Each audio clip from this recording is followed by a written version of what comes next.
கிறிஸ்துவுக்குள் பிரியமானவர்களே, இந்த அருமையான நாளிலே வருகிற புத்தாண்டிற்கான தெய்வ செய்தியை கொடுத்து கர்த்தர் கொடுத்திருக்கிற வாக்குத்தத்த வசனத்தை சொல்லி உங்களை ஆசீர்வதிக்கும்படி தேவன் இந்த நாளிலே அடியானை முன்னிறுப்பதற்காக தேவனை ஸ்தோத்திரிக்கிறேன். இந்த நாளிலே இந்த காலை நேரத்தில் 1ஆம் தேதி உங்களுக்கு கொடுக்கப்படுகிற இந்த வாக்குத்தத்த வசனத்தை நீங்கள் சுதந்தரித்துக் கொள்ள வேண்டும். 2025 தேவன் நமக்கு கொடுக்கிற வாக்குத்தத்த வார்த்தையை நாம் கடைசி வரைக்கும் கேட்போம். இந்த செய்தி தொடக்கத்திலிருந்து கடைசி வரைக்கும் நீங்கள் கேட்டு பயன்படுங்கள். தேவனுடைய நாமம் மகிமைப்படும்படி இந்த நாட்களிலே இந்த வார்த்தை உங்களுக்கு ஒரு ஆசீர்வாதமாக இருக்கும்படி நான் உங்களை உற்சாகப்படுத்துகிறேன். நாம் கண்களை மூடி தேவனுடைய வார்த்தைக்கு நேராக கடந்து செல்வோம். கர்த்தர் நம்மை 2024ஆம் ஆண்டு வரைக்கும் நடத்தி கொடுத்திருக்கிறார். 2025 புதிய ஆண்டுக்குள் பிரவேசிக்க வைத்திருக்கிறார். நன்றி சொல்லி தேவ சமூகத்திலே நாம் கண்களை மூடி ஜெபிக்கிறோம். அன்பின் பரலோக பிதாவே, 2024ஆம் ஆண்டு முடித்து 25க்குள் பிரவேசிக்க கர்த்தர் எங்களுக்கு நீ கொடுக்கிற கிருபைக்காக நன்றி ஆண்டவரே.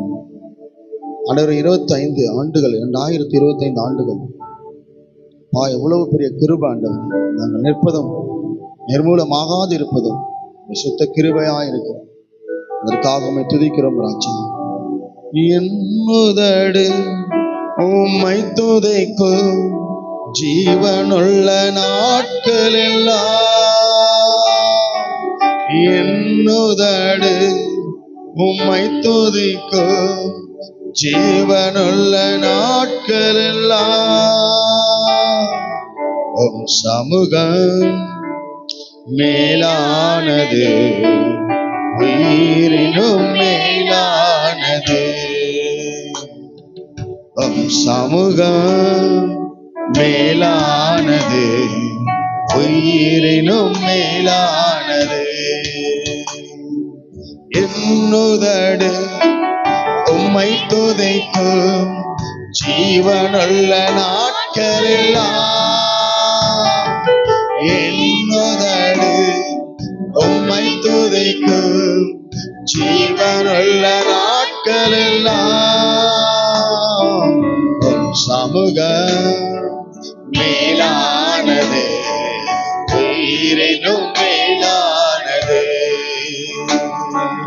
உம் சமூகம் மேலானது, உயிரினும் மேலானது.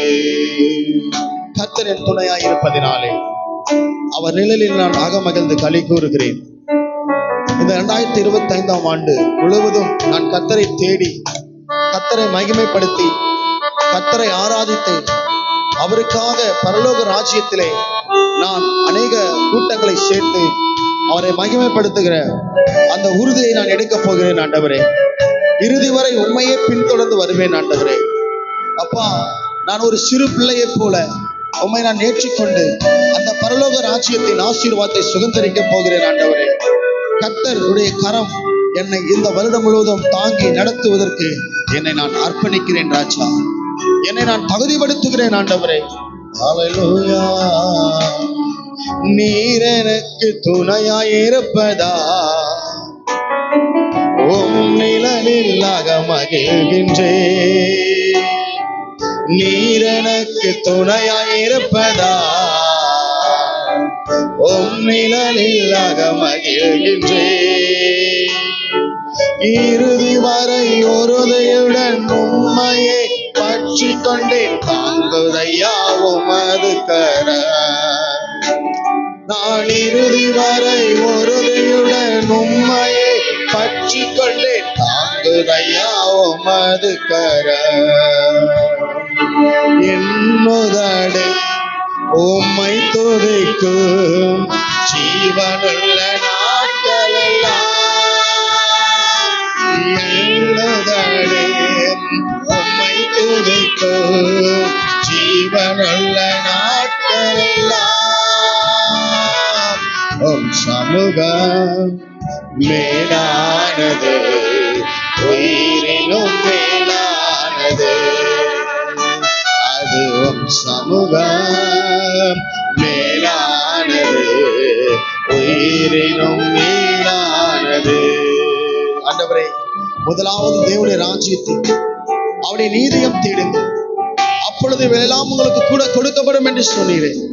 ஆண்டவருடைய ராஜ்யத்தை தேட, நீதியை தேட ஆண்டவரே, நாங்களும் சமூகத்திலே கலிகூற ஒரு வற்றாத நிதி ஆண்டவரே, வற்றாத நீர் உச்சிக்குள்ளே நாங்கள் பிரவேசிக்க உண்மை நாங்கள் தேடி வந்திருக்கிறோம். கர்த்தாவே, நீர் எங்கள் தகப்பன் ஆண்டவரே, நாங்கள் உங்களுடைய பிள்ளைகள் ஆண்டவரே. ஆண்டவரே, உங்களை அதிகமாய் தேடுகிற கிருபையை தருவீராக, உங்களை அதிகமாய் ஆராதிக்கிற வல்லமையை தருவீராக. 2025 ஒரு பொருத்தனையோடு ஆண்டவரே உம்மை நாங்கள் தேடி உங்களுடைய நன்மையை பெற்றுக்கொள்ள கிருபை தருவீராக. என் தகப்பன் நீதானையா, தேடுகிறேன் அதிகமாய். என் தகப்பன் நீதானையா, மை தேடுகிறேன் அதிகமாய். ஜீவன் தரும் தேவனதி வற்றாத நீரூற்று உம்மில் நான் தாகம் கொண்டேன். ஐயா, ஜீவன் தரும் தேவனதி வற்றாத நீரூற்று உம்மில் நான் தாகம் கொண்டேன். என்னுதடு அது உம்மை துதிக்கும் என் ஜீவனுள்ள நாட்கள் எல்லாம். 2025 முழுவதும் ஆண்டவரே ஐயா, ஏனுதடு அது உம்மை துதிக்கும் இந்த ஜீவனுள்ள நாட்கள் எல்லாம். சமூகம் மேலானது, உயிரினும் மேலானது. சமூகம், அது சமூகம் மேலானது, உயிரினும் மேலானது. ஆண்டவரே, ஒரு அறுசுவை உணவு உண்பது போல என் ஆத்மாவில் ஒரு திருப்தி உண்டாக்குவீராக. இந்த வருடம் ஆண்டவரே, எல்லா கவலை கண்ணீர் எல்லாம் எடுத்து போட்டு விட்டு ஆண்டவரே, நாங்கள் ஆண்டவரே ஆகாயத்து பச்சை கவனித்து பாருங்கள், அவைகள் விதைக்கிறதும் இல்லை, நூற்கிறதும் இல்லை. பரமபிதா அவைகள் பிழை போட்டுகிறது போல நாங்கள் உம்மை தேடி வரும் பொழுது எங்கள் கவலைகள், பாரங்கள், கண்ணீர் எல்லாம் தூக்கி வீசிவிட்டு உம்மை மாத்திரம் நாங்கள் திருப்திப்படுத்த, உம்மை மாத்திரம் நாங்கள் ஆராதிக்க எங்களுக்கு கிருபை தாங்கப்பா. அதனால ஒரு ஆனந்த மகிழ்ச்சியும் ஆனந்த சத்தமும் துதிக்கிற இருதயம் எங்கள் இருதயத்தில் உண்டாவதாக. ஹல்லேலூயா. அறுசுவை உணவு உண்பது போல் திருப்தி தினம் அடைகின்றேன். அறுசுவை உணவு உண்பது போல் திருப்தி தினம் அடைகின்றேன். ஆனந்த களிப்புள்ள உதடுகளா ஒதுக்கின்றேன். ஆனந்தமே ஒரு ஆனந்த களிப்புள்ள உதடுகளா ஒதுக்கின்றேன். ஆனந்தமே என்னுதடு உம்மை துதிக்கும் ஜீவனுள்ள நாட்கள் எல்லாம். என்னுதடு உம்மை துதிக்கும் ஜீவனுள்ள நாட்கள் எல்லாம். உம் சமூகம் மேலானது, உயிரினும் மேலானது. உம் சமூகம், உம் சமூகம் மேலானது, உயிரினும் மேலானது. என்னுதடு உம்மை துதிக்கும் ஜீவனுள்ள நாட்கள் எல்லாம். Price God. என்னுதடு அது உம்மை துதிக்கும் ஜீவனுள்ள நாட்கள் எல்லாம். உம் சமூகம் மேலானது, உயிரினும் மேலானது. கரங்களை உயர்த்தி சொல்லுங்க. உம் சமூகம் மேலானது,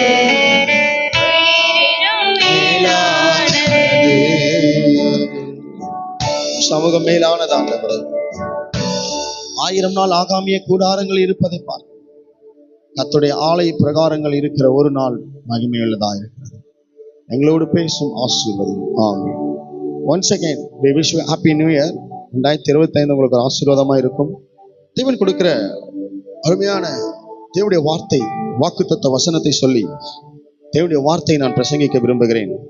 எடுத்து வாசிப்போம். மத்தேயுவுக்கு எழுதின சுவிசேஷ புஸ்தகம் 6ஆம் அதிகாரம் 33ஆம் வசனம். முதலாவது தேவனுடைய ராஜ்யத்தையும் அவருடைய நீதியும் தேடுங்கள், அப்பொழுது இவைகள் எல்லாம் உங்களுக்கு கூட கொடுக்கப்படும். என் அன்பு தேவ பிள்ளைகளே, இந்த அருமையான இந்த 2025ஆம் வருடத்திலே தேவன் நம்மோடு பேசுகிற ஒரு வார்த்தை என்ன என்று சொன்னால், மத்தேயு புஸ்தகம் 6ஆம் அதிகாரம் 33ஆம் வசனம். முதலாவது தேவனுடைய ராஜ்யத்தையும் அவருடைய நீதியையும் தேடுங்கள், அப்பொழுது இவைகள் எல்லாம் உங்களுக்கு கூட கொடுக்கப்படும் என்று சொன்னார். என் அன்பு தேவ பிள்ளைகளே, இந்த அருமையான நாளிலே புதிய வருடத்திலே நான் ஜெபம் பண்ணி கொண்டிருக்கும் பொழுது ஆண்டவர் என்னோடு கூட இடைப்பட்ட ஒரு வசனம் தான் இந்த மத்தேயு 6:33. 2024 விட ஏன் இந்த 2025ஆம் வருடத்திலே ஆண்டவர் எதிர்பார்ப்பது நீங்கள் தேவனுக்கு முதலிடம் கொடுக்க வேண்டும் என்று தேவன் விரும்புகிறார். பாருங்கள், கடந்த சில நாட்களுக்கு முன்பதாக 2000 ஆண்டுகளுக்கு முன்பதாக, பர்டிகுலர்லி இந்த 1995 அந்த 1990 2000 வரைக்கும் நீங்க பார்த்தீங்கன்னா உலகம் சீக்கிரம் அழிய போகிறது, உலகத்தின் முடிவு வரப்போகிறது, பரலோக ராஜ்யத்தின் வாசல்கள் திறக்கப் போகிறது, இந்த உலகம் சீக்கிரம் முடிவுக்குள்ள அங்கே வரப் போகிறது என்று அநேகர் இயேசுவை பிரசங்கித்தார்கள். அந்த நாட்களிலே ரட்சிப்பின் சத்தம் அதிகமாக இருந்தது, அந்த நாளில் ரட்சிப்பின் கூட்டம் அதிகமாக இருந்துச்சு. ஆனால் அந்த 2000க்குள்ள உலகம் அழியும் என்று சொல்லி அநேகர் பேசினதை என் காதுகள் கேட்டிருக்குது. நான் சிறு பிள்ளையா இருக்கும் பொழுது, நான் வாலிபனா இருக்கும் பொழுது அந்த வார்த்தைகளை எந்த இதயத்தில் தொனித்தது உண்டு. நாட்கள் கடந்து போயின. இப்பொழுது அந்த 2000 முடிந்து 2025ஆம் ஆண்டுக்குள்ளே நம்ம பிரவேசிக்கிறோம். 25 ஆண்டு ஒரு விழாவை கொண்டாடுகிற ஒரு வருடமாக அது காணப்படுகிறது. Silver jubilee, I believe that silver jubilee. பாருங்க தேவ பிள்ளைகளே, இந்த 25 வருஷம் தேவன் நம்மளை நடத்தியிருக்கிறார், 25க்குள்ள பிரவேசிக்க வைத்திருக்கிறார். எத்தனை நல்ல தெய்வமாக. 2024 பல தடைகள், பல போராட்டங்கள், பல பிரச்சனைகள் எல்லாம் தாண்டி 25க்குள்ள பிரவேசிக்கிறோம். பாருங்கள், இந்த ஆண்டு தேவன் நமக்கு நல்ல சுகத்தையும் 2024 ஆசீர்வாதத்தையும் கொடுத்தார். ஆனால் தேவனை நீங்கள் அதிகமாக தேடின நாட்கள் குறைந்து போயிடுச்சு. தேவனை நீங்கள் அதிகமாக தேடின நாட்கள் அதிகமாக குறைந்து போய்விட்டது. அதைத்தான் தேவன் எதிர்பார்க்கிறார். நீங்கள் தேவனுடைய தேட வேண்டும், தேவ ராஜ்யத்தை தேட வேண்டும், பரலோக ராஜ்யத்தை தேட வேண்டும் என்று சொல்லி பாருங்கள். மத்தேயு புஸ்தகம் 6ஆம் அதிகாரம் 25ஆம் வசனத்தை வாசிங்க. 6ஆம் அதிகாரம் 25ஆம் வசனம். மத்தேயு 6:25. மைக்கில் படிக்குமா? ஆகையால் எண்ணத்தை உண்போம், எண்ணத்தை குடிப்போம் என்று உங்கள் ஜீவனுக்காகவும் எண்ணத்தை உடுப்போம் என்று உங்கள் சரீரத்துக்காகவும் கவலைப்படாதிருங்கள் என்று உங்களுக்கு சொல்லுகிறேன். ஆகாரத்தை பார்க்கிலும் ஜீவனும் உடையை பார்க்கிலும் சரீரமும் விசேஷித்தவைகள் அல்லவா. இந்த காலை நேரத்துல 2025ஆம் நாட்கள்ல, இந்த வருஷத்துல நான் உங்களுக்கு சொல்லுகிற ஒரு வார்த்தை, கர்த்தர் உங்களை விசேஷமாக படைத்திருக்கிறார். இன்றைக்கு அநேகருக்கு கவலை. எதை நோக்கி கவலை என்று சொன்னால், எண்ணத்தை குடிப்போம், எண்ணத்தை உண்போம், ஜீவனுக்காகவும் உங்களுடைய சரீரத்துக்காகவும் நீங்கள் பிரயாசப்பட்டு கொண்டிருக்கிறீர்கள். என் தேவனுடைய பிள்ளைகளே, ஆண்டவர் சொல்லுகிறார், உங்கள் சரீரம் விசேஷித்தவைகள் அல்லவா. 26 வசனத்தை வாசிங்க. மத்தேயு 6:26. மத்தேயு புஸ்தகம் 6ஆம் அதிகாரம் 26.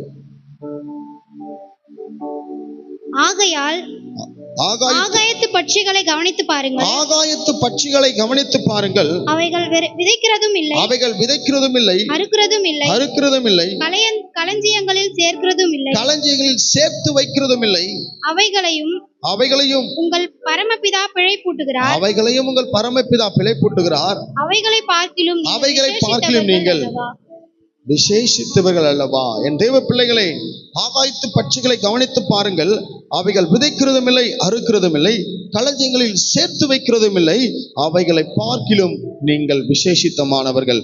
அவைகளுக்கே பரமபிதா பிழைப்பூட்டுகிறார் என்று சொன்னால் உங்களை 2025ஆம் ஆண்டில் நடத்தாமலா போயிடுவாரு.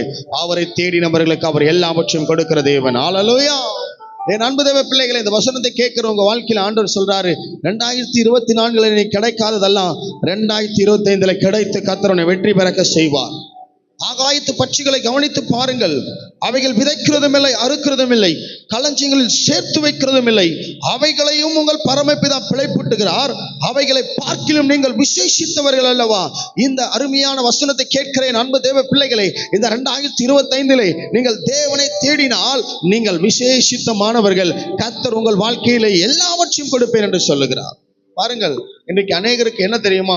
தேவனிடத்துல வந்து ஜெபிக்கணும், தேவனை ஆராதிக்கணும், தேவனுக்கு மகிமை செலுத்தணும், தேவனை துதிக்க வேண்டும். அப்படி என்றால் கடினமான ஒரு காரியமாய் காணப்படுகிறது. இந்த ஆண்டு ஆண்டவர் சொல்லுகிற சில காரியங்களை நான் உங்களுக்கு சொல்லி முடிக்க ஆசைப்படுகிறேன்.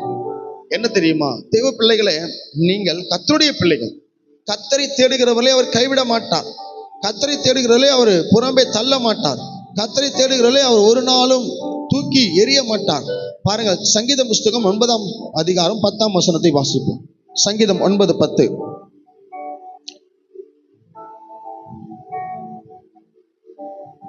வாசிங்க. சங்கீதம் 9:10.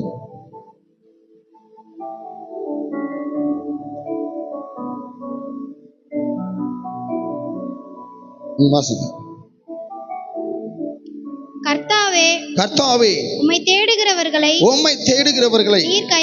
நீர் கைவிடுகிறதில்லை. ஆதலால் உமது நாமத்தை அறிந்தவர்கள் உம்மை உம்மையே நம்பியிருப்பார்கள். என் அன்பு தேவ பிள்ளைகளே, வசனம் சொல்லுகிறது, கர்த்தரை தேடுகிறவர்களை அவர் கைவிடுவதில்லை. கர்த்தாவே, உம்மை தேடுகிறவர்களை நீர் கைவிடுகிறதில்லை. பாருங்கள், இந்த வருடம் நீ கர்த்தரை தேட தேட தேட கர்த்தர் உன் வாழ்க்கையில பல நன்மைகளை தர வல்லவராயிருக்கிறார். என் முகத்தை தேடினால் கர்த்தர் சேமத்தை கொடுக்கிறேன் என்று சொல்லுகிறார். 2 நாளாகமம் 7ஆம் அதிகாரம் 14ஆம் வசனம் சொல்லுகிறது, என் நாமம் தரிக்கப்பட்ட ஜனங்கள் தங்களை தாழ்த்தி தங்கள் பொல்லாத வழிகளை விட்டு திரும்பினார், அவர் பாவத்தை எனக்கு முன்பாக அறிக்கை செய்தார், என் முகத்தை தேடினால் அவர்கள் தேசத்துக்கு நான் சேமத்தை கொடுப்பேன் என்று சொன்னார். என் முகத்தை தேடி வர வேண்டும். பாருங்கள் தேவ பிள்ளைகளே, 2 நாளாகமம் 20:1-4 சொல்லுகிறது, கர்த்தரை தேடி ஆராதிக்கிற ஒரு கூட்டத்தை ஆண்டவர் எதிர்பார்க்கிறார். ஆண்டவரை துதிப்பதற்கென்று ஒரு கூட்டம் தேவைப்படுகிறது. ஆண்டவரை மகிமைப்படுத்த ஒரு கூட்டம் தேவைப்படுகிறது. நீங்கள் தேவ பிள்ளைகள் ஆயத்தமாக இருக்க வேண்டும். கர்த்தரை தேட வேண்டும். இந்த வருடம் ஒரு பொருத்தனைக்குள்ள நீங்கள் பிரவேசிக்கணும். என்ன தெரியுமா? நான் போன வருடத்தை காட்டிலும் இந்த வருடம் அதிகமாக நான் உம்மை தேடுவேன் ஆண்டவரே. அதிகாலையில் நான் உம்மை தேடுவேன். அதிகாலையில் என்னை தேடுகிறவன் என்னை கண்டுபிடிக்கிறான் என்று வேதம் சொல்லுகிறது. அதிகாலையிலே ஜெபிக்காம மற்றவங்க கிட்ட இந்த 2025 பேசக்கூடாது. குடும்பத்தில் ஒரு பொருத்தனை பண்ணுங்க. என்ன பொருத்தனை தெரியுமா? நான் காலையில் எழுந்த உடனே முதல்ல ஜெபம் பண்ணிட்டு பைபிள் வாசிச்சுட்டு தான் கடைக்கு போகிறதா இருக்கட்டும், இல்லை வெளியே போகிறதா இருக்கட்டும், இல்லை நான் மற்ற மனைவியிடத்திலோ கணவனிடத்திலோ நான் பேசினாலும் பிள்ளைகளிடத்தில் பேசினாலும் என் உறவை நான் வெளிப்படுத்தாமல் சீக்கிரமாக தேவனிடத்தில் ஜெபம் பண்ணி நான் எழுந்திருக்கணும். சீக்கிரமாக வேதத்தை நான் வாசிக்கணும். கர்த்தருடைய முகத்தை மாத்திரம் நான் தேடணும். அதிகாலையில் நான் தேடுகிற கிருபையை தேவன் எனக்கு தர வேண்டும். அதிகாலையில் அவரை தேடும் பொழுது ஒரு ஆச்சரியமான கிருபைகள் உன்னிலே பெருகும்.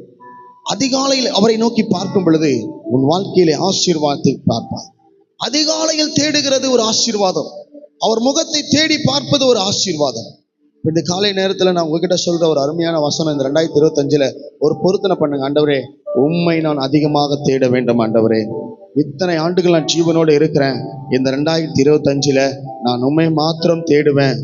நான் தினமும் ஜெபிப்பேன், தினமும் வேதம் வாசிப்பேன், நான் வாரந்தோறும் சபைக்கு போவேன், நான் உபவாச ஜெபங்களில் கலந்து கொள்வேன், நான் ஊழியத்தில் பங்கு கொள்ளுவேன். 2024 இருந்தது போல நான் இல்லாதபடி 2025 ஊழியத்துக்கு என்னை ஒப்பு கொடுத்து அநேகமாக தேவனுடைய ராஜ்யத்தின் காரியத்துல நான் பங்கு பெறுவேன் என்று சொல்லி இந்த நாளில் நம்ம தொடங்குகிற அந்த ஆயத்தத்தை தேவன் எதிர்பார்க்கிறார். அப்படின்னு தேடும் பொழுது உங்களை கர்த்தர் விசேஷ விதமாய் மாத்துகிறார். ஆகாயத்து பட்சிகளை கவனித்து பாருங்கள். அவைகள் விதைக்கிறதும் இல்லை, நூற்கிறதும் இல்லை. பரலோகத்தில் இருக்கிற தகப்பன் அவைகளை பிழைப்பூட்டுகிறார். அவைகளை பார்க்கலாம் நீங்கள் விசேஷித்தமானவர்கள் அல்லவா? கர்த்தர் உங்களை தம்முடைய சாயலாக படைத்திருக்கிறாரே. உன்னை கைவிட்டு விடவாரா ஆண்டவர்? உன்னை கைவிடாத தேவன் அல்லவா? என் அன்பு தேவ பிள்ளைகளே, அதனால் இந்த நாளிலே ஒரு பொருத்தனை செய்வோம். நான் உம்மை மாத்திரம் தேடுவேன் ஆண்டவரே. பாருங்கள், தேவனை தேடுகிறவர்களுக்கு ஒரு நன்மையும் குறைபடாது. முதலாவது, என் வாழ்க்கையிலே இந்த வருடத்துல எதை செய்தாலும் தேவனுக்காக நான் அவரை தேடுவேன், அவரை ராஜ்யத்திற்காக நான் பங்கு கொள்ளுவேன். தேவனுடைய ராஜ்யம் என்றால் என்ன? தேவனுடைய ராஜ்யம் என்ன சொல்லுகிறது? பரலோக ராஜ்யத்திலே நம்ம எப்படிப்பட்டவர்களாக இருக்கிறோம் பாருங்கள். நீங்கள் எடுத்து வாசிங்க மத்தேயு புஸ்தகம். ஆண்டவர் அதிகமாய் உவமைகளாக பேசுகிறார். 14ஆம் அதிகாரம் 35 38 வசனங்கள். மத்தேயு 14 35 38 வசனங்கள். என் வாயை உவமைகளால் திறப்பேன், உலக தோற்றம் முதல் மறைபொருளானவைகள் வெளிப்படுத்துவேன் என்று தீர்க்கதரிசியால் உரைக்கப்பட்டது நிறைவேறும்படி இப்படி நடந்தது. அப்பொழுது இயேசு ஜனங்களை அனுப்பிவிட்டு வீட்டுக்கு போனார். அவருடைய சீஷர்கள் அவரிடத்தில் வந்து, நிலத்தின் கலைகளை பற்றிய உவமையை எங்களுக்கு வெளிப்படுத்த வேண்டும் என்று கேட்டுக்கொண்டார்கள். சீஷர்கள் இங்கே ஆண்டவரிடத்தில், ஆண்டவரே, இந்த எல்லாவற்றையும் நீர் விதை குறித்து பேசுகிறீர், நிலத்தை குறித்து பேசுகிறீர், எங்களுக்கு ஒன்றும் புரியவில்லை, அதை நீர் எங்களுக்கு விளக்கி சொல்ல வேண்டும் என்று சொன்ன பொழுது ஆண்டவர் இயேசு கிறிஸ்து சீஷர்களுக்கு அதை விளக்கி சொல்லுகிறார். பாருங்கள் 37ஆம் வசனம். அவர் பிரதியுத்தரமாக, நல்ல விதையை விதைக்கிறவன் மனுஷகுமாரன். நல்ல விதையை விதைக்கிறவன் யாரு? இயேசு கிறிஸ்து, மனுஷகுமாரன். நம்மளுக்கு எல்லாம் 2025 நல்ல விதையை விதைக்கிற அனுபவத்தை தேவன் தர வேண்டும். நம்மளே நல்ல விதைகள் விதைக்கப்பட வேண்டும். பாருங்கள், அடுத்தது நிலம், அது உலகத்தை குறிக்கிறது. நல்ல விதை ராஜ்யத்தின் புத்திரர்கள். இங்க நம்ம இப்படி பார்க்கலாம். நிலம் உலகம், நல்ல விதை ராஜ்யத்தின் புத்திரர், கலைகள் பொல்லாங்கின் புத்திரர்கள், விதைக்கிறவன் பிசாசு சத்துரு, அறுப்பு உலகத்தின் முடிவு, அதை அறுக்கின்றவர்கள் தேவ தூதர்கள். நீங்கள் வீட்டில் போய் இந்த வசனத்தை கவனிங்க. இந்த ஆண்டு நீங்கள் செய்கிற ஒவ்வொரு ஊழியத்தையும் பிதாவானவர் கணக்கிலே வைத்து அதை அறுக்கும் பொழுது உன்னுடைய வாழ்க்கையின் ஆசீர்வாதத்தை அடுத்த படிக்கு கொண்டு போக போறார். 2025 நீங்க செய்ய போற ஊழியத்துல கர்த்தர் பெரிய காரியத்தை செய்ய வல்லவராய் இருக்கிறார். பாருங்கள், வசனத்தின் மூலியமா அதை பார்ப்போம். நிலம் உலகம், நல்ல விதை ராஜ்யத்தின் புத்திரர், கலைகள் பொல்லாங்குடைய புத்திரர்கள், அவைகளை விதைக்கிற சத்துரு பிசாசு, அறுப்பு உலகத்தின் முடிவு, அறுக்கிறவர்கள் தேவ தூதர்கள். ஆதலால் கலைகளை சேர்த்து அக்கினியால் சுட்டரிக்கிறது போல இவ்வுலகத்தின் முடிவிலே அது நடக்கும். மனுஷகுமாரன் தம்முடைய தூதர்களை அனுப்புவார். அவர்கள் அவருடைய ராஜ்யத்தில் இருக்கிற சகல இடர்களையும் அக்கிரமம் செய்கிறவர்களையும் சேர்த்து அவர்களை அக்கினி சூளையிலே போடுவார்கள். அங்கே அழுகையும் பற்கடிப்பும் உண்டாயிருக்கும். அப்பொழுது நீதிமான்கள் தங்கள் பிதாவின் ராஜ்யத்தில் சூரியனைப் போல பிரகாசிப்பார்கள். கேட்கிறதற்கு காதுள்ளவன் கேட்க கடவன். தேவராஜ்யம் எப்படி வருகிறது என்று சொன்னால், தேவராஜ்யம் பரலோகத்திலிருந்து காணப்படுகிறது. இதை நாளிலே இந்த 2025 நீங்கள் செய்கின்ற ஒவ்வொன்றையும் கர்த்தர் அதை அங்கீகரித்து அதை கணக்கில் வைத்து அவர் நீதிமான்கள் தங்கள் சூரியனைப் போல பிரகாசிக்க பண்ணி கர்த்தர் உங்களை ஆசீர்வதித்து உயர்த்த வல்லவராய் இருக்கிறார். இந்த உலகத்துல 2 ராஜ்யம் இருக்கு. முதலாம் ராஜ்யம் அது கர்த்தருடைய பரலோக ராஜ்யம். இரண்டாவது பிசாசின் ராஜ்யம். அதை நான் எப்படி உங்களுக்கு காட்ட வேண்டும் என்றால் வசனத்தின் மூலியமாக காட்டுகிறேன். மத்தேயு 12:25. இயேசு அவர்கள் சிந்தனைகளை அறிந்து அவர்களை நோக்கி, தனக்குத்தானே விரோதமாய் பிரிந்திருக்கிற எந்த ராஜ்யம் பாழாய் போகும், தனக்குத்தானே விரோதமாய் பிரிந்திருக்கிற எந்த பட்டணமும் எந்த வீடும் நிலை நிற்க மாட்டாது. என் அன்பு தேவ பிள்ளைகளை, கர்த்தர் சொல்லுகிறார், இயேசு கிறிஸ்து சொல்லுகிறார். 12ஆம் அதிகாரத்திலே அழகாய் அவர் போட்டு பேசுகிறார். பாருங்கள், 25ஆம் வசனத்தில் நம்ம வாசித்தோம். இயேசு அவர்கள் சிந்தனைகளை அறிந்து கொண்டு தனக்குத்தானே விரோதமாய் பிரிந்திருக்கிற எந்த ராஜ்யமும் பாழாய் போகும், தனக்கு விரோதமாய் பிரிந்திருக்கிற எந்த பட்டணமும் வீடும் நிலை நிற்க மாட்டாது. அப்பொழுது பிசாசு பிடித்திருந்த குருடன் ஊமையும் உள்ள ஒரு இடத்துல கொண்டு வந்து நிறுத்துறாங்க. நிறுத்தின பொழுது அந்த பிசாசை ஆண்டவர் துரத்துறார். துரத்தின பிறகு அங்கிருந்த பரிசேயர்கள், இவர் பிசாசுகளை துரத்துகிற பிசாசுக்கு தலைவன் என்று சொல்லி, பெயல்செபூலின் பிசாசுகளை துரத்துறார் என்று சொல்லி அவருக்கு ஆண்டவரை அவர்கள் பிசாசு துரத்துகிறனே அல்லாமல் மற்றபடி அல்ல என்று சொன்னார்கள். இதை அறிந்து கொண்ட ஆண்டவர் அப்பொழுதுதான் சொல்லுகிறார், ராஜ்யத்தை பிரிக்கிறார். ஒன்று தேவனுடைய ராஜ்யம், இன்று சாத்தானின் ராஜ்யம். ஒன்று பரலோக ராஜ்யம், இன்னொன்று சத்ருவின் ராஜ்யம். என் தேவ பிள்ளைகளே, நாம் இருப்பது தேவனுடைய ராஜ்யத்துக்குள்ள. நீங்கள் சத்ருவின் ராஜ்யத்துக்குள்ள இந்த 2020 போய் சிக்கிக் கொள்ளாதீங்க. நீங்கள் தேவனுடைய ராஜ்யத்துக்குள்ள வர வேண்டும். அதுதான் 26ஆம் வசனத்திலே வாசிக்கும் பொழுது உங்களுக்கு புரியும். சாத்தானை சாத்தான் துரத்தினால் தனக்கு விரோதமாக தானே பிசிவினை செய்கிறதா இருக்குமோ, அப்படி செய்தால் அவன் ராஜ்யம் எப்படி நிலை நிற்கிறோம்? பிசாசே துரத்தினா எப்படி அவன் ராஜ்யம் கட்டப்படும் அப்படின்னு இயேசு சொல்றாரு. என் அன்பு தேவ பிள்ளைகளே, இந்த 2025 நீ எந்த ராஜ்யத்துக்குள்ள இருக்க போற? பிசாசின் ராஜ்யத்துக்குள்ள இருக்க போறியா? தேவனுடைய ராஜ்யத்துக்குள்ள இருக்க போறியா? நீ தேவனுடைய மகிமையை தேட போறியா? பிசாசின் மகிமையை பார்க்க போகிறியா? ஒரு பொருத்தனைக்குள்ள வாங்க. ஆண்டவரே, நான் பிசாசுகளை துரத்தி தேவ ராஜ்யத்தை மகிமைப்படுத்த விரும்புகிறேன் ஆண்டவரே. அதுதான் 27ஆம் வசனம். இயேசு சொல்லுகிறார், நான் பெயல்செபூலில் உள்ள பிசாசுகளை துரத்தினால் உங்கள் பிள்ளைகள் அவைகளை யாராலே துரத்துகிறார்கள்? ஆகையால் அவர்களை உங்கள் நியாயத்தீர்க்கிறவர்கள் ஆயிருப்பார்கள். நான் தேவனுடைய ஆவியினாலே பிசாசுகளை துரத்துகிறேன். பாருங்கள் என் அன்பு தேவ பிள்ளைகளை, இயேசு சொல்லுகிறார், நான் பிசாசை ஆவியினாலே, தேவனுடைய ஆவியினாலே துரத்துகிறபடியால் தேவனுடைய ராஜ்யம் உங்களிடத்தில் வந்திருக்கிறது.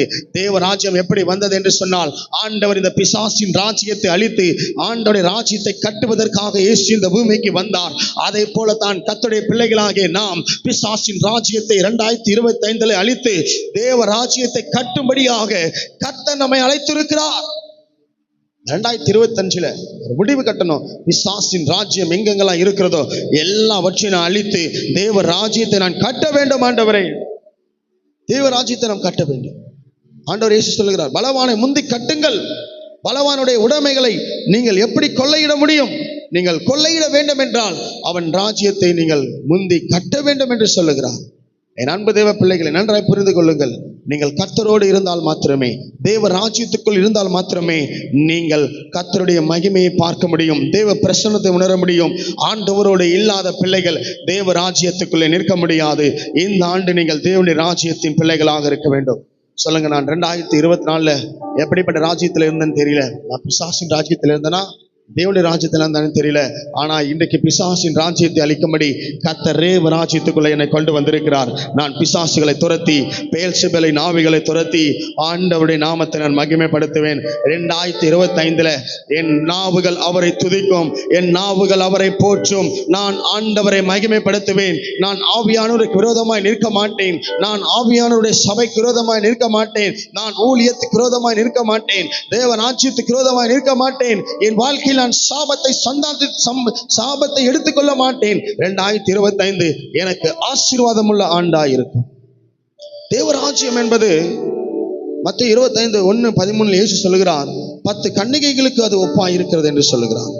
என் அன்பு தேவ பிள்ளைகளே, தேவராஜ்யம் என்பது நாம் எப்பொழுதும் ஆயத்தமாய் இருக்க வேண்டும். 2025 ஆயத்தமாய் இருங்க. இயேசு சீக்கிரம் வரப்போகிறார். உங்களை கொண்டு பெரிய காரியங்களை செய்ய விரும்புகிறார். உங்களை கொண்டு சபைகளை கட்டி எழுப்ப விரும்புகிறார். உங்களை கொண்டு தேவனுடைய ஊழியத்தை கட்டி எழுப்ப விரும்புகிறார். உங்களை கொண்டு ஆயத்தப்படுத்த விரும்புகிறார். இங்கே 10 கன்னிகைகள் உண்டு. மத்தேயு 25:1-13 அதிலே 5 பேர் புத்தியுள்ளவர்கள், 5 பேர் புத்தி இல்லாதவர்கள். புத்தியுள்ளவர்கள் என்ன செய்கிறார்கள்? தேவனுக்கு எதிர்கொண்டு போகிற 10 பேரும் பாருங்கள், 5 பேர் புத்தி உள்ளவர்கள், 5 பேர் புத்தி இல்லாதவர்கள். 3ஆம் வசனம், புத்தி இல்லாதவர்கள் தங்கள் தீவட்டிகளை எடுத்துக்கொண்டு போனார்கள், என்னையோ கொண்டு போகப்படவில்லை. இந்த 2025 நீங்கள் நாணமா செயல்படணும்.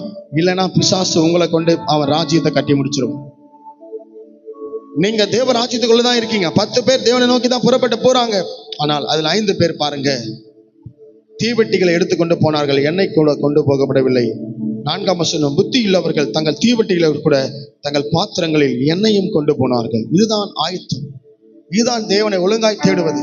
இந்த அறகுறையா தேடிக்கிட்டு நான் தேவராஜ்யம்னு சொல்லிட்டு கர்த்தருடைய சபைக்கு போறேன்னு சொல்லிட்டு அறகுறையா நீங்க இருப்பீங்கன்னு சொன்னா கர்த்தருடைய ஆசீர்வாதத்தை பெற்றுக்கொள்ள முடியாது. நான் சொல்றேன், 2025 அவரை தேடவில்லை என்றால் கர்த்தர் உன்னை கைவிட்டு விடுவார். நீ அவரை தேடினால் கர்த்தர் பரலோக ராஜ்யத்திலே உன்னை சேர்ப்பார். நீ அவரை தேடவில்லை என்றால் பிசாசின் கூட்டத்திலே சேர்க்கப்படுவாய். தேவனுடைய சமாதானத்தை இழந்து போவாய், ஆசீர்வாதத்தை இழந்து போவாய். நீங்கள் கர்த்தரை தேடி ஆயத்தமாயிருந்தால் கர்த்தர் உங்களுடைய குடும்பத்தை அவர் ஆசீர்வதிக்க வல்லவராயிருக்கிறார். பாருங்கள், 5ஆம் வசனம். மணவாளன் வர தாமதித்த போது அவர் எல்லோரும் நித்திரை மயக்கம் அடைந்து தூங்கி விட்டார்கள். நடுராத்திரியிலே இதோ மணவாளன் வருகிறான், அவருக்கு எதிர்கொண்டு போக புறப்படுங்கள் என்கிற ஒரு சத்தம் உண்டானது. நல்லா தூங்கிட்டாங்க 10 பேரும். திடீரென்று ஒரு சத்தம் வருகிறது, இதோ மணவாளன் வந்து விட்டான், உங்களை ஆயத்தப்படுத்துங்கள், கல்யாணத்துக்கு ரெடி ஆகுங்க. முதலாவது தேவ ராஜ்யத்துக்கு ஆயத்தமா இருக்கிற தேவ பிள்ளைகளே, இந்த ஆண்டு நீங்க ரெடியா இருக்கணும். எல்லாத்துக்கும் எப்பொழுதும் நமக்கு அசதிகளோ சோர்வுகளோ பிரச்சனைகளோ பார்க்க கூடாது. தேவனுடைய ராஜ்யத்துக்கு நம்ம எப்போதுமே ரெடியா இருக்கணும். எல்லா சூழ்நிலையும் எதையும் வைத்துக் கொண்டு இருக்கணும். 2024 இருந்தது போலவே 25 இருக்கக்கூடாது. நீங்க ஆயத்தமா இருக்கணும். சத்தம் கேட்ட உடனே 7ஆம் வசனம், அப்பொழுது அந்த கன்னிகள் எல்லாரும் எழுந்திருந்து தங்கள் தீவட்டிகளை ஆயத்தப்படுத்துகிறார்கள். எல்லாரும் எழுந்து அவங்களுடைய தீவட்டி எடுக்கிறாங்க. எடுக்கும் பொழுது பாருங்க, புத்தி இல்லாதவர்கள் புத்தி உள்ளவர்களை நோக்கி, உங்கள் எண்ணெயில் எங்களுக்கு கொஞ்சம் கொடுங்கள், எங்கள் தீவட்டிகள் அணைந்து போகிறது என்று சொன்னார்களாம். அதுல புத்தி இல்லாத அந்த 5 கன்னிகைகள் என்ன பண்றாங்க, அந்த எரிந்து கொண்டிருக்கவங்க கிட்ட போய் கேட்கிறாங்க, எங்களுக்கு கொஞ்சம் எண்ணெய் கொடுங்க, எங்கள் விளக்கு அணைகிறது என்று சொன்னார்கள், எங்கள் தீவட்டி அணைகிறது என்று சொன்னார்கள். ஆனால் என்ன நடந்தது பாருங்க, புத்தி உள்ளவர்கள் பிரதித்திரமாக அப்படி அல்ல, எங்களுக்கும் உங்களுக்கும் போதாமல் இராதபடி நீங்கள் விற்க இடத்துல போய் உங்களுக்காக வாங்கிக் கொள்ளுங்கள். தேவ பிள்ளைகளை, நீங்கள் ஆயத்தமா இருக்கணும், தேவனை தேடணும், ஜெபிக்கணும், கர்த்தருக்குள்ள பிரகாசமா இருக்கணும். தீவட்டி என்பது பிரகாசத்தை குறிக்கிறது. நீங்கள் எழும்பி பிரகாசிக்க வேண்டும், கர்த்தருடைய மகிமை உங்கள் மேல் உதிக்கும். நீங்கள் ஆயத்தமா இருக்கணும், கர்த்தருடைய வருகைக்கு உங்களை பிரயோஜனப்படுத்தணும். நீங்கள் ஆயத்தமா இருக்கும் பொழுது ஆண்டவர் உங்களை கைவிட மாட்டார், உங்கள் தேவைகளை சந்திப்பார். பாருங்கள், இவர்கள் ஆயத்தமா இருந்ததுனாலே என்ன நடந்தது பாருங்க. 10ஆம் வசனம், அப்படியே அவர்கள் வாங்க போன போது மணவாளன் வந்து விட்டார். ஆயத்தமா இருந்தவர்கள் அவரோடு கூட கல்யாண வீட்டுக்குள்ளே பிரவேசித்தார்கள். கதவும் அடைக்கப்பட்டது. இந்த 2025 யாரெல்லாம் ஆயத்தமா இருந்து கர்த்தரை தேடுகிறீர்களோ, கர்த்தர் உன்னை கைவிட மாட்டார், கர்த்தர் உன்னை விட்டு தூரம் போக மாட்டார், கர்த்தர் உன் தேவைகளை சந்திப்பார், கர்த்தர் உன் காரியங்களை நடத்துவார், கர்த்தர் உன் காரியத்தில் ஜெயத்தை கொடுப்பார். பிசாசின் ராஜ்யத்தை அழிப்பதற்காக இந்த 2025 கர்த்தர் உன் கையில கொடுக்கிறார். இந்த ஆண்டு நீங்கள் தேவனுடைய பிள்ளைகள் தேவ ராஜ்யத்தை கட்டி பரலோகத்தில் ஆள் சேர்க்க போறீங்க. அதை மனதில் வைத்துக் கொள்ளுங்கள். பாருங்கள், பின்பு மற்ற கன்னிகைகளும் வந்து, ஆண்டவரே ஆண்டவரே எங்களுக்கு திறக்க வேண்டும் என்றால் அதற்கு அவர், உங்களை அறியேன் என்று மெய்யாகவே உங்களுக்கு சொல்லுகிறேன் என்று சொன்னார். மனுஷகுமாரன் எப்பொழுது வருவார் என்று தெரியாது. 2000 ஆண்டுகளுக்கு முன்பதாக இயேசு வருவார் என்று சொன்னார்கள். 2025 ஆனது, இன்னும் வரவில்லை. ஆனால் நான் சொல்ல முடியும், இந்த வருடத்திலே ஆண்டவர் வருவதற்கு வருகை சமீபமாய் இருக்கிறது. அவர் உடனே வரப்போகிறார். நீங்கள் ஆயத்தமாய் இருந்து முதலாவது தேவனுடைய ராஜ்யம். சிலருக்கெல்லாம் சபைக்கு வர வேண்டும் என்றால் சபைக்கு வர முடியவில்லை, நேரம் இல்லை, உணவு சாப்பிட வேண்டும், தூங்க வேண்டும், வேலைக்கு போக வேண்டும், கர்த்தருடைய சமூகத்தை விட்டு விலகி போகிற காரியங்களுக்கு முக்கியத்துவம் கொடுக்கிறீர்கள். நேரத்தை பார்க்கிறீர்கள், காலத்தை பார்க்கிறீர்கள். இரவு ஜெபிப்பது கிடையாது, மதியம் ஜெபிப்பது கிடையாது, கர்த்தர் சமூகத்தில் நித்தம் விழித்திருப்பது கிடையாது. கடைசியில நீங்கள் ஆண்டவர் சமூகத்தில் அவருடைய ரட்சிப்பை இழந்து போவீர்கள். எல்லா சூழ்நிலையும் அவரை தேட வேண்டும், எல்லா சூழ்நிலையும் அவரை ஆராதிக்க வேண்டும். அப்பொழுதுதான் அவர் உங்களை கைவிட மாட்டார். அந்த 5 கன்னிகைகளும் ஆண்டவர் சொல்லுகிறார், நான் உங்களை அறியேன் என்று சொல்லுகிறார். 2025 அவரை தேடாதவர்களை, ஆயத்தமா இல்லாதவர்களை கர்த்தர் கைவிட்டு விடுவார் என் அன்பு தேவ பிள்ளைகளே. ஆனால் தேவனை தேடுகிறவர்களுக்கு ஒரு நன்மையும் குறைபடாது. சங்கீதம் 34:10 சொல்லுது, சிங்க குண்டிகள் தாழ்ச்சி அடைந்து பட்டினியா இருக்கும், கர்த்தரை தேடுகிறவர்களுக்கு ஒரு நன்மையும் குறைபடாது. தாவீது சங்கீதக்காரன் சொல்லுகிறார், என் வாழ்க்கையில நான் கர்த்தரை தேடினதினாலே என் வீட்டை அவர் கட்டினார், என் குடும்பத்தை அவர் ஆசீர்வதித்தார், எனக்கு ஒரு சந்ததியை அவர் உருவாக்கினார், என்னை ராஜாவாக மாற்றினார். நீங்கள் கர்த்தரை தேடி பாருங்கள். ஆடு மேய்த்திருந்த அந்த தாவீது ராஜாவை கர்த்தர் அரசனாய் மாற்ற முடியும் என்றால், ஒன்றும் இல்லாத இந்த 2024 திரும்பவும் 2025 அவரை தேடும் பொழுது உன் வாழ்க்கையில ஒரு சிங்காசனத்தை கர்த்தர் உனக்காக ஏற்படுத்தியிருப்பார், ஒரு ஆசீர்வாதத்தை உனக்காக ஏற்படுத்தியிருப்பார், ஒரு விடுதலை உனக்காக தேவன் ஏற்படுத்தியிருப்பார். கர்த்தர் உனக்கு நன்மை உண்டாக்குவார்.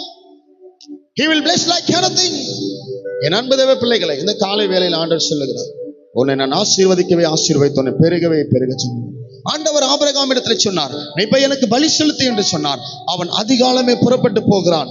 தேவன் சொன்ன வார்த்தைக்கு கீழ்ப்படிந்து அதிகாலையில் அவன் புறப்பட்டு போய் அவன் தேவனுடைய சமூகத்தில் பலிகளை செலுத்த ஆண்டவருடைய சமூகத்தில் நிற்க வேண்டும் என்று போன பொழுது கர்த்தர் அவன் பலிகளை அங்கீகரிப்பதற்காக காத்து கொண்டிருக்கும் பொழுது கர்த்தர் அவன் தேவைகளை அங்கே சந்தித்து கர்த்தர் ஈசாக்கை விடுவித்து ஆட்டுக்குட்டியை ஆயத்தப்படுத்தி ஆபிரகாமின் சந்ததியை ஈசாக்கின் மூலமாய் வளரச் செய்து கர்த்தர் ஈசாக்கை ஆசீர்வதித்தது போல உன்னையும் என்னையும் இந்த நாளிலே அவர் ஆசீர்வதிக்க விரும்புகிறார். நீங்கள் கர்த்தர் சொன்ன வார்த்தையை கீழ்ப்படிந்து பலிகளை கொண்டு போக வேண்டும், அவரை ஆராதிக்க வேண்டும், அவரை உயர்த்த வேண்டும், அவர் நாமத்தை மகிமைப்படுத்த வேண்டும். அவர் உங்களை கனப்படுத்துவார்.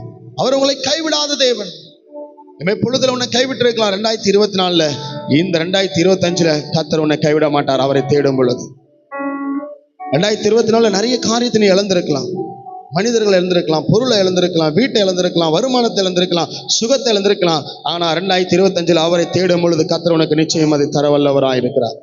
நிச்சயம் அதை செய்ய வல்லவராயிருக்கிறார். எல்லாருக்கும் தெரியும் யோசபாத் 2 நாளாகும் 20ஆம் அதிகாரம் 1:4 அவன் கர்த்தரை தேடுவதற்காக ஜனங்களை அழைக்கிறான். எதிராளிகள் புறப்பட்டு வருகிறார்கள். ஆனால் அவர்கள் தேடி வந்த பொழுது அற்புதம் கர்த்தர் இறங்கி வருகிறார். 2 நாளாகும் 20ஆம் அதிகாரம் 9 10 11 வசனங்கள் அவர்கள் தங்களை தேவனுக்குள்ளே திடப்படுத்திக் கொண்டார்கள். 2 நாளாகம் 12:3 சொல்லுகிறது, ஆகையால் எங்கள் கண்கள் உண்மையை நோக்கி கொண்டு இருக்கிறது ஆண்டவரே.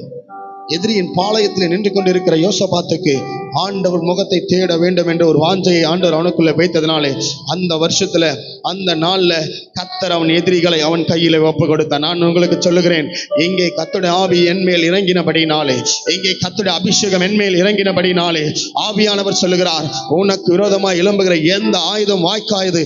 இந்த வருடம் யுத்தம் உன்னோடது அல்ல, இந்த வருடம் யுத்தம் கர்த்தருடையது. அவர் உனக்காக யுத்தம் பண்ணி வெற்றி வாங்கி தருவார். நீ விழுந்து போன இடத்துல கர்த்தர் உனக்கு ஜெயத்தை தருவார். 2 நாளாகம் 20:17-22 வசனம் சொல்லுகிறது, எதிரிகள் தங்களுக்குள்ள வெட்டுண்டு விழுந்தார்கள்.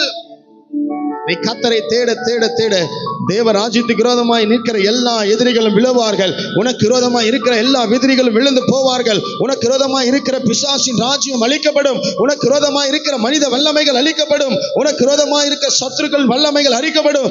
கர்த்தர் உங்களை இழந்து போனதெல்லாம் கொள்ளையிடத்தக்கதான ஆசீர்வாதத்தை கொடுப்பார். 2 நாளாகம் 20-25 சொல்லுகிறது, அவர்கள் 3 நாளளவும் பொருட்களை கொள்ளையிட்டார்களாம். இந்த வருடம் இழந்த 2024 எல்லா இழந்ததையும் கர்த்தர் 3 நாள் கொள்ளையிட்டு உன்னால் எடுத்துக்கொள்ள முடியாத அளவுக்கு ஆசீர்வாதத்தை கர்த்தர் உனக்கு கொடுப்பார் என்பதிலே சந்தேகமில்லை. என் அன்பு தேவ பிள்ளைகள், இது என்னுடைய வார்த்தை இல்லை, கர்த்தர் உனக்கு தருகிற ஆசீர்வாதமான வார்த்தை. முதலாவது தேவனுடைய ராஜ்யம், 2வது அவருடைய நீதி. இந்த ஆண்டு நீங்கள் அவருக்குள்ளே வளர வேண்டும், பரிசுத்தத்துக்குள்ளே வளர வேண்டும். பரிசுத்தம் உள்ளவர்கள் இன்னும் பரிசுத்தமாக வேண்டும், பரிசுத்தத்திலே வாழ வேண்டும். பரிசுத்தம் என்கிற அந்த வாஞ்சிக்குள்ளே நீங்கள் வர வேண்டும். அப்பொழுதுதான் கர்த்தர் உங்களை ஆசீர்வதிப்பார். இந்த வருடம் பரிசுத்தம் இல்லாமல் இருந்த 2024 இருந்திருக்கலாம். 2025 பரிசுத்தத்தை காத்துக்கொள்ளுங்க. தேவையில்லாத பழக்க வழக்கங்களை விடுங்க, தேவையில்லாத அன்வான்ட் காரியங்களை விடுங்க. அதிகமா தேவனிடத்துல செலவு பண்ணுங்க. மொபைல்ல அதிகமா நேரத்தை செலவு பண்ணாதீங்க. பைபிள் எடுத்து வாசிங்க. பரிசுத்தமா வாழுங்க. 2024 எதெல்லாம் தவறு செஞ்சியோ, எந்தெந்தெல்லாம் அக்கிரமம் பண்ணியோ அதெல்லாம் வேணாம், தூக்கி போட்டுட்டு 2025 கர்த்தரை பிரியப்படுத்துற ஒரு ஜீவியத்தை வாங்க. உமக்கு பிரியமானதை செய்ய எனக்கு கற்றுத்தாங்கன்னு சொல்லுங்க. ஆண்டவர் உமக்கு பிரியமானதை அவர் செய்ய வல்லவராய் இருக்கிறார். சங்கீத புஸ்தகம் 103 அதிகாரத்துல வாசிக்கும் பொழுது, அவர் உன் அக்கிரமங்கள் எல்லாம் மன்னித்து நோய்கள் எல்லாம் குணமாக்கி பிராணனை அழிவுக்கு மீட்டெடுக்க அவர் ரெடியா இருக்காரு. என் அன்பு தேவ பிள்ளைகளை, இந்த காலை நேரத்தில் நான் சொல்றேன், உன் அக்கிரமத்தையும் உன்னுடைய தேவையில்லாத காரியங்களை தூக்கி போட்டுட்டு கர்த்தர் சமூகத்துல காத்துருங்க. இந்த ஆண்டு கர்த்தர் உனக்கு எல்லாவற்றையும் கூட கொடுக்கிற ஆண்டு. 2025 நீங்களுக்கு எல்லாமே உங்களுக்கு 2 கிடைக்கும். எல்லாமே உங்களுக்கு கிடைக்கும். கடைக்கு போறீங்க, வெங்காயம் தக்காளி வாங்கினா நம்ம என்ன பண்றோம்? கொஞ்சம் கருவேப்பிலை கொடு, கொஞ்சம் கொத்தமல்லி கொடுன்னு கேட்குறோம். அவன் என்ன பண்றான்? கடைக்காரனும் சரி பரவாயில்லன்னு சொல்லி கொடுத்துட்றான். ஏன் அதுனா அவங்க அந்த இடத்துல பொருளை தேடி போய் அது வாங்குறதுனால கொடுக்குறான். அதே போலதான் தேவனும், நீ அவரை தேட தேட எல்லாம் உனக்கு இலவசமா கிடைக்கும். சுகம் இலவசமா கிடைக்கும், அபிஷேகம் இலவசமா கிடைக்கும், ரட்சிப்பு இலவசமா கிடைக்கும், விடுதலை இலவசமா கிடைக்கும், சமாதானம் இலவசமா கிடைக்கும், எல்லாமே உனக்கு கிடைக்கும். பொருளாதாரம் இலவசமா கிடைக்கும் கர்த்தர் சமூகத்துல. ஆனா ஒன்னே ஒண்ணுதான், அவரை தேட வேணும். அவரை தேடி போனா எல்லாம் உனக்கு கிடைக்கும். அவரை தேடி போங்க, கர்த்தர் உங்களை ஆசீர்வதிப்பார். கண்களை மூடி ஜெபிக்கலாம். அல்லேலூயா. 2 காரியம், தேவனுடைய ராஜ்யத்தையும் அவருடைய நீதியும் நான் தேடணும் ஆண்டவர். அப்பொழுது இவைகள் எல்லாம் கூட கொடுக்கப்படும். 2025 உனக்கு எல்லாமே கூட கொடுப்பார் ஆண்டவர். ஆயத்தமாயிரு. ஹalleluya, ஹalleluya. என் தகப்பன் நீர்தானையா, தேடுகிறேன் அதிகம் அதிகமா. என் தகப்பன் நீர்தானையா, உம்மை தேடுகிறேன் அதிகம் அதிகமா.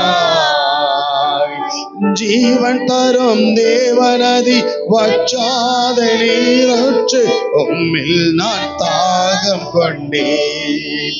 ஐயா, ஜீவன் தரும் தேவனதி வற்றாத நீரூற்று, உம்மில் நான் தாகம் கொண்டேன். என்னுதடு உம்மை துதிக்கும் ஜீவனுள்ள நாட்களெல்லாம். Thank you Jesus. ஏனுதடு அது உம்மை துதிக்கும் ஜீவனுள்ள நாட்களெல்லாம். உம் சமூகம் மேலானது, உயிரினோ மேலானது. ஜீசஸ், உம் சமூகம் அது மேலானது, உயிரினும் மேலானது. எத்தனை நன்மைகள் என் வாழ்வில் செய்தாரே, உம்மை பிரியேனையா. எத்தனை இன்னல்கள் என் வாழ்வில் வந்தால் உம்மை பிரியேனையா. சித்தனை செய்து சாட்சியாய் வாழ்வே நிச்சயம் நிச்சயமே. ஹalleluya. சித்தனை சாட்சியாய் வாழ்வே நிச்சயம் நிச்சயமே. ரட்சகரே, ரட்சகரே,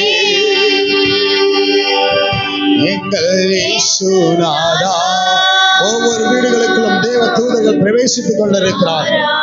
இந்த 2025 உங்களுக்கு ஒரு ஆசீர்வாதம் உள்ள ஆண்டு. இந்த 2025 கர்த்தர் உன்னை கைவிட மாட்டார். ஷலகதரா ரட்சகரே, இயேசுநாதா ஆராதனை. ஒப்பு கொடுங்கள் ஆண்டவரிடத்துல.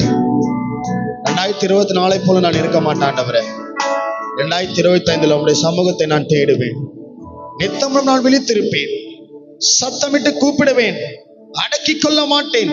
எக்காலத்தை போல நான் உயர்த்தி ஜெபிப்பேன். கர்த்தர் சொல்லுகிறார், நீ ஜெபிக்கும் பொழுது சீக்கிரத்தில் உன்னுடைய சுகத்தை அவர் துளிர்விட செய்வார் என்று சொல்லுகிறார். சீக்கிரத்தில் உன்னுடைய சுகம் துளிர்விடும். சீக்கிரத்தில் உன் ஆசீர்வாதம் துளிக்கும். சீக்கிரத்தில் உனக்கு நன்மை உண்டாகும். சீக்கிரத்தில் உனக்கு அற்புதம் கிடைக்கும். இன்றைக்கு கர்த்தர் உன்னை கைவிடவில்லை, அவர் உன்னை ஆசீர்வதிப்பாராக. 2025 உங்களுக்கு ஆசீர்வாதமுள்ள ஆண்டாய் இருக்கட்டும், சுகமுள்ள ஆண்டாய் இருக்கட்டும், பலனுள்ள ஆண்டாய் இருக்கட்டும், பாதுகாப்புள்ள ஆண்டாய் இருக்கட்டும், சமாதானமுள்ள ஆண்டாய் இருக்கட்டும், சத்துருக்கள் விழுந்து போகிற ஆண்டாய் இருக்கட்டும், தேவ ராஜ்யம் கட்டப்படுகிற ஆண்டாய் இருக்கட்டும், தேவ சமாதானத்தின் ஆளுகை உண்டாகட்டும், பிசாசின் கிரியைகள் அழிக்கப்படுவதாக. இன்னைக்கு யாரெல்லாம் ஆசீர்வாதத்தோடு இல்லாத இருக்கிறார்களோ 2025 அவர்களுக்கு ஒரு ஆசீர்வாதமா இருக்கட்டும் ஆண்டவரே. இந்த ஆண்டுல அநேக நன்மைகள் உண்டாகும். குழந்தை இல்லாதவர்கள் குழந்தை உண்டாகட்டும், வேலை இல்லாதவர்களுக்கு வேலை கிடைக்கட்டும், வருமானத்தில் வருமானம் உண்டாகட்டும், சபை இல்லாதவர்களுக்கு சபை உண்டாகட்டும், சபை உள்ளவர்கள் பிரான்ச்சை ஓபன் பண்ண உதவி செய்யும். 2025 தேவ ராஜ்யம் கட்டப்படுவதாக. நாமம் மகிமைப்படட்டும். நான் ஆசீர்வதிக்கிறேன் இயேசுவின் நாமத்தில் பிதாவே, ஆமென். Thank you. May God bless you. என் அன்பு தேவ பிள்ளைகளே, உங்களை மீண்டுமாக வாழ்த்துகிறேன், நான் உற்சாகப்படுத்துகிறேன். We wish you a happy new year. 2025 உங்களுக்கு ஒரு ஆசீர்வாதமா இருக்கும். உங்களுக்கு எங்களுடைய காணிக்கையை அனுப்ப வேண்டும் என்று சொன்னால் எங்களுடைய ஜிபே நம்பர் இருக்கு, 9176967720. இந்த நம்பருக்கு உங்கள் காணிக்கையை செலுத்தலாம். மீண்டுமாக சொல்லுகிறேன், 9176967720. இந்த நம்பருக்கு உங்களுடைய காணிக்கைகளை கொடுத்து ஊழியங்களை தாங்கும்படி உங்களை நான் மனதார வாழ்த்துகிறேன். May God bless you. கர்த்தர் உங்களை ஆசீர்வதிப்பாராக.